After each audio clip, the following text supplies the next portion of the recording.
This is Beyond the Business.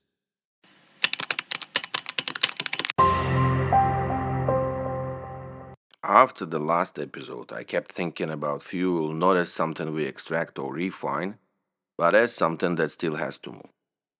Once fuel is produced and stored, the system doesn't stop. It enters its most expensive phase: delivery. Fuel doesn't appear where it is needed by itself. It has to be transported across oceans, through ports, pipelines, railways, and terminals. That movement requires its own infrastructure, its own energy, at its own level of constant readiness. This episode is about energy delivery, not markets, not prices on paper, the physical process of moving fuel through the world, and why this stage quietly carries some of the highest costs and risks in the entire energy system. So, oil delivery is the most visible part of the energy system, but also one of the least understood. We see tankers, ports, pipelines, and refineries on maps. But we rarely think about what it actually takes to keep oil moving every day. Most oil is delivered by sea. Large crude carriers move between producing regions and consuming regions continuously.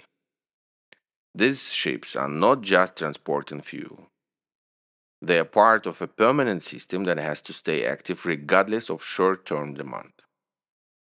Cruise engines, navigation systems, port slots, insurance, and fuel for the ships themselves all operate non-stop. Ports play a central role here. Oil terminals are usually located close to coastlines, rivers, and densely industrialized areas. They require deep water access, constant dredging, pumping system, and strict safety procedures.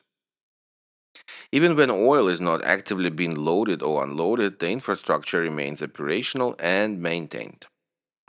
Delivery doesn't stop, it stays ready. Pipelines extend the system inland. Once oil leaves the port, it often enters long distance pipeline networks that run across countries and regions. These pipelines rely on pumping stations that consume electricity continuously. Pressure has to be maintained, flow has to be controlled, monitoring systems run at all times. Oil delivery through pipelines is not passive movement, it is an active energy consuming process. Distance matters, geography matters. The further fuel travels, the more infrastructure it touches and more energy is required to move it.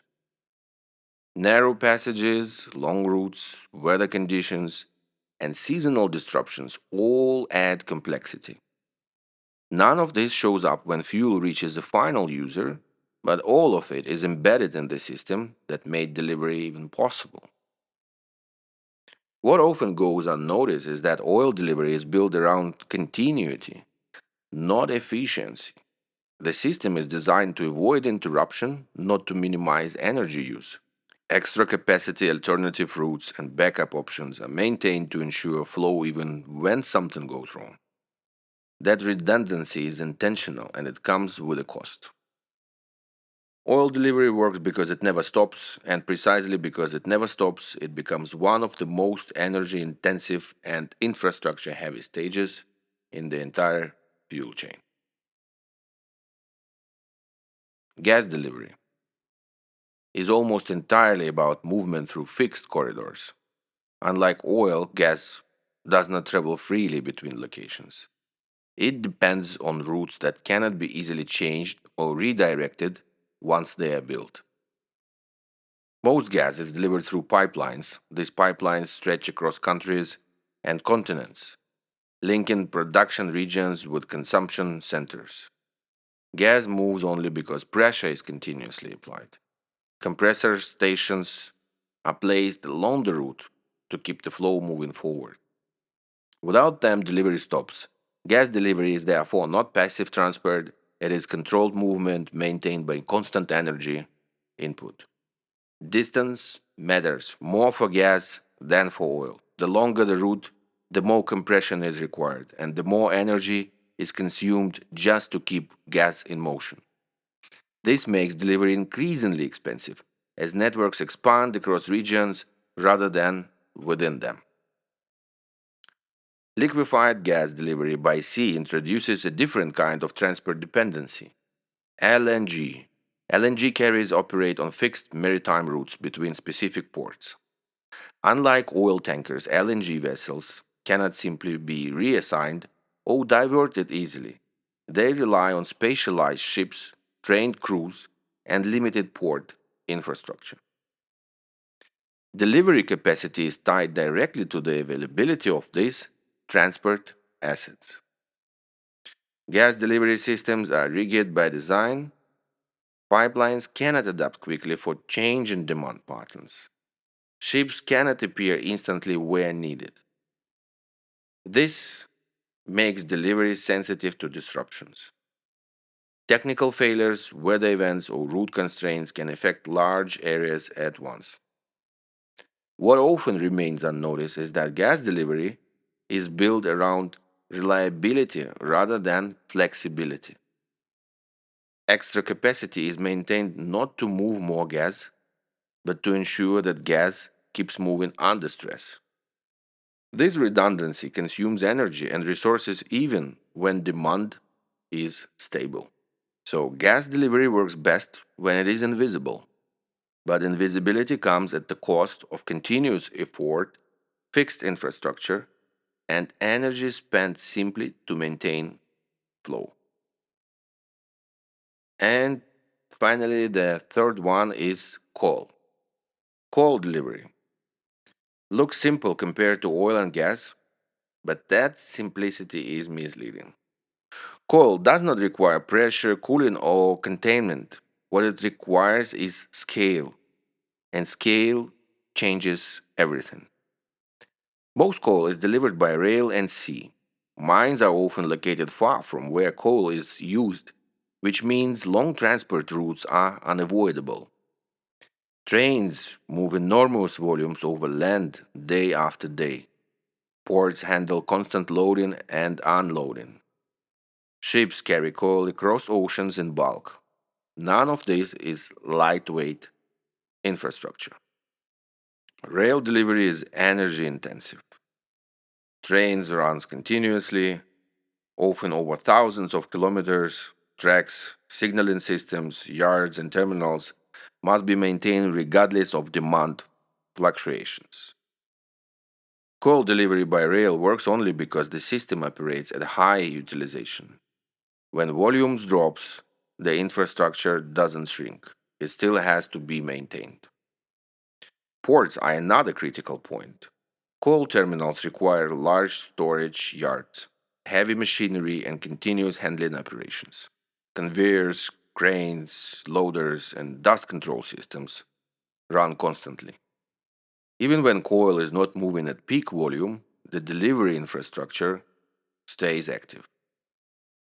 Shipping coal by sea adds another layer. Bulk carriers burn fuel to move fuel. Long routes, weather exposure, port congestions, and loading delays all increase energy use and operational costs. Delivery is not just movement, it is a coordination across multiple systems that have to stay aligned. Coal delivery also creates wear. Tracks degrade, equipment wears out, ports accumulate residue. This is not an accident, it is a direct result of moving large volumes of solid materials through systems designed for continuous operations. What often goes unnoticed is that coal delivery is built around mass, not efficiency. The system works because it moves a lot, all the time. That movement consumes energy, creates maintenance demand, and locks infrastructure into long term use, even when consumption patterns change. So, coal delivery may look straightforward, but in reality, it is one of the heaviest and most infrastructure dependent transport systems in the energy chain. And let's move on to the cost and risk of this delivery. Delivery is the last place where the fuel price grows again. Not because the fuel changed, but because now it has to be moved through the real world. Everything we discussed earlier happens before this stage. Here, another layer is added on top, and everyone pays for it in the final price. In many cases, delivery is one of the biggest markups in the whole chain. You are paying for distance, for routing, for handling, for terminals, and for the fact that logistics must stay ready, even when volumes swing. And the price is not uniform. Some regions are easy to supply, close to refineries, ports, pipelines, or even main rail corridors. Others are simply hard to reach. Remote areas, islands, inland regions, places with weak infrastructure, seasonal access, or political constraints. The fuel is the same, but the cost to bring it, not. That difference shows up at the pump, in industry, and in every supply chain that depends on energy. The second part is risk. Storage sits in one controlled location. Delivery moves through many. Once fuel is in transit, risk is no longer local, it becomes external. Weather, sea, state, road conditions, congestion, human error, equipment failure, and timing start to matter every day. Cargo crosses borders, passes choke points, enters different operating environments, and calm route in one season becomes a problem in another. This is also why delivery depends on international rules, not just local standards. Fuel moves from one jurisdiction to another, often through multiple ones. That means different compliance requirements, inspections, documentation, safety procedures, and enforcement quality along the route. Add climate zones on top of that, hot regions and cold regions, storms and ice, heat waves, different temperature regimes change what safe handling actually means, and they increase the number of things that can go wrong. So the delivery stage adds two things at once. It adds a final price premium and it adds a high exposure to external risk. By the time the fuel reaches the user, it is not just a product.